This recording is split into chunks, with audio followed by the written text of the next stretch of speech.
Merci Père Philippe Blanc de nous recevoir dans cette cathédrale de Monaco dont vous êtes le curé. Beaucoup de manifestations, de concerts, de célébrations et surtout de grands travaux ont été suscités par l'anniversaire de la consécration de cette église. 100 ans, ça compte. Donc nous allons partir, si vous le voulez bien maintenant, à la découverte de quelques pièces du patrimoine de cette cathédrale que vous avez tenu à présenter au public.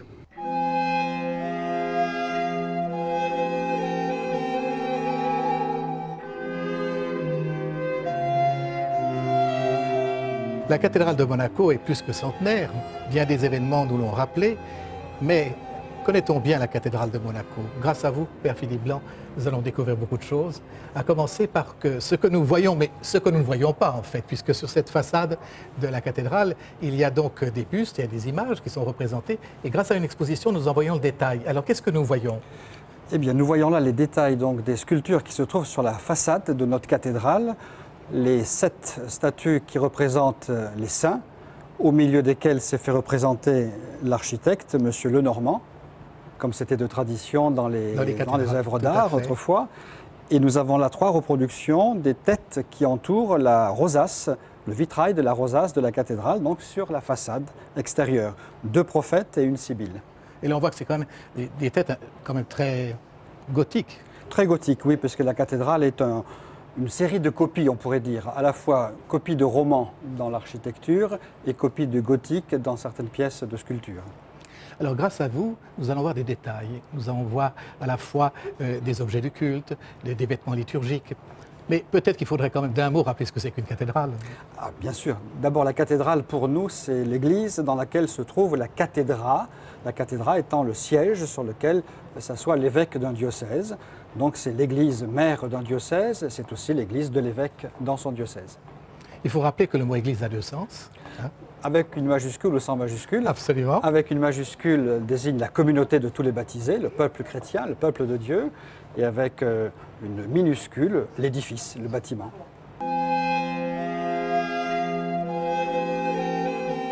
Nous parlions du gothique, en voilà d'autres exemples. Alors il faut lever haut les yeux dans la cathédrale pour voir donc les chapiteaux.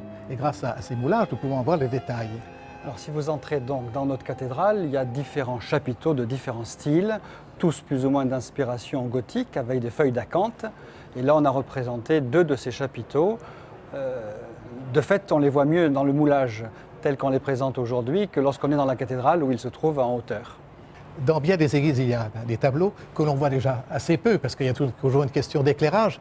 Alors nous avons la chance, parmi les tableaux qui sont à la cathédrale, de voir quelques-uns qui sont ici bien exposés. Alors le premier, qu'est-ce qu'il représente? Le premier représente la mort de Saint Joseph, auprès duquel se trouve la Vierge Marie, et évidemment Jésus dans ses vêtements blancs et rouges qui symbolisent à la fois la résurrection et la gloire.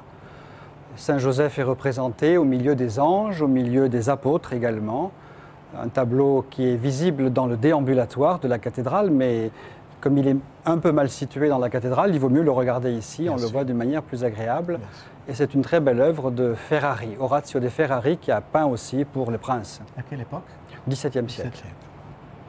Alors un autre tableau, celui-ci qui représente donc le Christ au moment donc de sa passion. Alors celui-ci se trouve dans la chapelle du Saint-Sacrement de la cathédrale et c'est la fameuse scène du Christ aux outrages, le Christ couronné d'épines, le Christ dépouillé de ses vêtements, revêtu d'un manteau pourpre, au milieu des soldats et de la populace qui se moquent de lui, qui l'injurient, qui crachent sur lui et qui ne veut pas reconnaître qu'il est le Fils de Dieu. Un autre tableau, d'ailleurs assez connu puisqu'il s'agit sans doute d'une reproduction, avec le pape Pie V. Alors ce qui est important peut-être pour nous, c'est que vous nous racontiez l'histoire. Alors ce tableau qui se trouve dans la salle synodale représente un événement de la vie de Saint Pie V. On dit que le Saint Pie V avait une grande vénération pour le Christ et que chaque soir avant d'aller prendre son temps de repos, il se recueillait en prière et il avait l'habitude d'embrasser le crucifix. Mais il avait aussi quelques ennemis et ces ennemis avaient décidé de supprimer le pape et pour hâter le départ du pape, ils avaient mis du poison sur les pieds du Christ. Et donc, Saint Pie V aurait dû embrasser les pieds du Christ, s'empoisonner et mourir. Mais le tableau nous le montre, à ce moment-là, le Christ lui-même a détaché ses pieds de la croix et c'est ainsi que Pie V a été sauvé. Il a dû être stupéfait. Certainement, et le Christ et le pape. Père Philippe Blanc, ce tableau nous rappelle d'abord que la cathédrale de Monaco est dédiée à Marie, à la Vierge Marie. Alors il s'agit sans doute d'une copie, mais d'un tableau très ancien. D'un tableau ancien de l'école italienne, fin 17e, début 18e. Et c'est donc la reproduction de la Vierge Marie sur un trône. Elle tient l'enfant Jésus dans ses bras.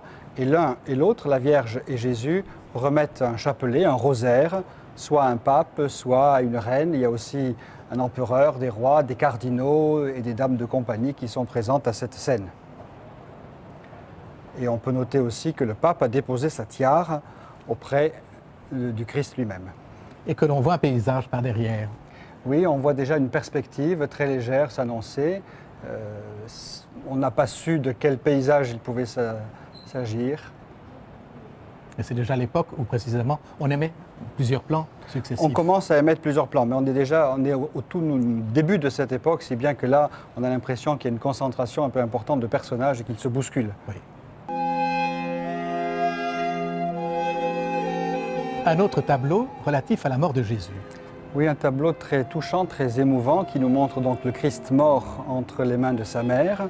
Les deux visages se touchent. Si on regarde bien, les deux visages forment un cœur. Et c'est un tableau anonyme du XVIIIe siècle. Une très belle peinture, très touchante surtout, et très émouvante. Le visage très doux de la Vierge qui tient son fils entre ses bras. Il faut rappeler qu'à chaque vendredi saint, une procession a lieu et entre dans la cathédrale.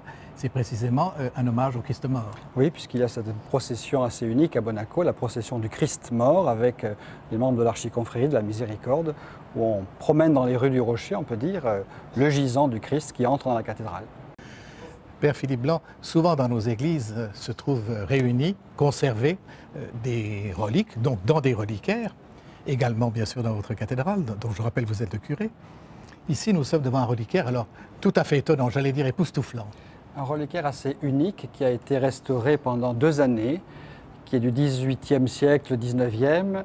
Et si on le regarde de très près, on s'aperçoit que tout autour de la construction, qui est du carton et du papier, il y a des morceaux d'ossement avec le nom, aussi bien tout autour des colonnes ici, que dans la rosace qui entoure la représentation de la Vierge Marie, qu'au pied de l'autel, toute une série de reliques avec les noms. On peut lire Saint Vincent, Sainte Aurélie, Saint François de Paul, etc. Donc c'était le signe aussi à une certaine époque d'un attachement à cette tradition de vénérer l'histoire sainte de l'Église à travers ceux qui ont donné leur vie par fidélité au Christ. Bon, là, il faut une loupe. Hein. Oui, c'est très petit, mais ça vaut la peine, c'est du beau travail. Vous savez d'où ça vient? C'était dans la cathédrale, dans l'église Saint-Nicolas. Ah oui, c'est ça.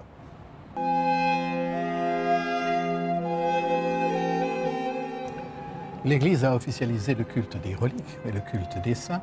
C'est une marque de respect et aussi, cela nous rappelle notre tradition, notre histoire. Chaque famille a une histoire. Nous avons tous des reliques à la maison. Alors, ici, nous voyons celles qui sont contenues dans la cathédrale de Monaco. Alors, qu'est-ce qu'elles ont de spécifique? De spécifique, eh bien d'abord qu'elle nous raconte l'histoire de notre église locale, puisque nous avons ici un reliquaire avec Saint-Roman, qui est fêté en particulier avec le comité de la Saint-Roman au mois d'août. Et dans ce reliquaire-ci, nous avons une petite relique de sainte dévote. Donc évidemment, la sainte patronne par excellence de Monaco. Ces reliquaires nous rappellent donc cette histoire qui est la nôtre, comme vous le disiez, l'histoire de notre famille chrétienne ici à Monaco, qui s'enracine dans le témoignage de ceux et celles qui nous ont précédés pour annoncer la foi, pour en témoigner. Et d'une certaine manière, nous avons aussi cette mission, nous, pour notre époque, d'être ces passeurs de messages et ces témoins du Christ ressuscité. Alors, nous allons voir une série d'autres reliquaires qui sont tout aussi variés que différents, et tous accompagnés d'ailleurs d'un papier. Qu'est-ce que c'est que ce papier? Alors, ces papiers sont les certificats d'authenticité, tous signés par un cardinal ou par une autorité ecclésiastique, attestant que la relique qui est confiée à cette église est bien une relique authentique et non pas quelque chose d'anodin. Alors évidemment, ces documents ont la valeur de l'époque à laquelle ils ont été signés, puisque la plupart sont signés au XVIIIe pour ce qui est de la cathédrale, et attestant des reliques qui remontent parfois au 1er siècle. Donc il y a un certain délai d'insécurité, on pourrait dire, mais voilà, on les a reçus et on les maintient comme ils sont. Bon, à l'époque, il n'y avait pas de papier, il n'y avait pas d'imprimerie. Exactement. Bon.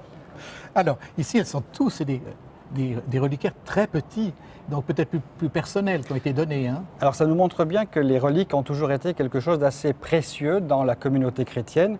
Il y a les grands reliquaires que l'on a vus tout à l'heure. Il y a un reliquaire ici que l'on utilisait pour des bénédictions ou des vénérations. Le prêtre tenait la relique et les gens s'approchaient pour vénérer la relique. Et puis aussi, il y avait la tradition d'avoir chez soi des petits reliquaires, comme ceux que nous voyons ici, avec un en particulier qui est très émouvant, puisqu'il y a 3 pièces dans ce reliquaire. On nous dit que la première pièce vient de la crèche de Jésus, la deuxième de la colonne de la flagellation et la troisième du Saint-Sépulcre de Jérusalem. Donc on a tout le parcours humain de Jésus qui est rassemblé dans cette petite pièce reliquaire.